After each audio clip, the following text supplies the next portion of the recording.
Today's video from Sam4S Help, we're going to show you how to correct a post-finalisation mistake on the NR510F register. So in this video, I've had a previous video which showed you how to correct mistakes during a sales transaction, but in this video we're going to show you how to correct a mistake if you've already cashed the sale off.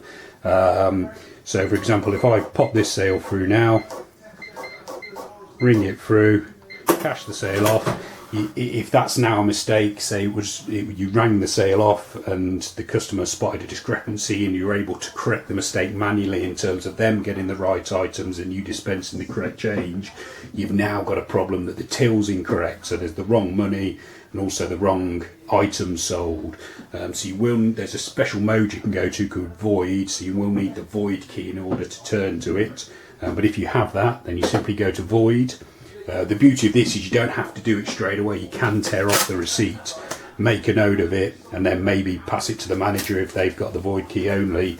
And all you need to do in the void mode is enter all the items that were incorrect. So if we look at this sale and decide it was the sandwiches were incorrect, you simply enter all the items that were incorrect, just in the normal way you would enter a sale, but you're in the void mode, so you can see it's coming up as a negative.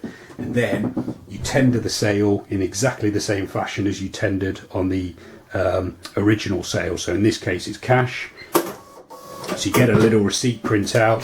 So what I'd recommend you do is you pop that in the till drawer as well, and make the manager aware of it, so then when they do the end of day report they'll notice that the void mode has been recorded on there, but because you've done it, it now means the till will balance, the report will be correct.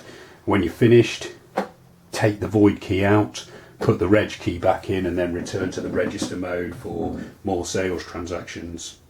Okay, I hope that video's been helpful. We've got plenty more videos showing you how to get the best out of the NR510F. Some of those will be appearing on screen now, so you're welcome to check those out.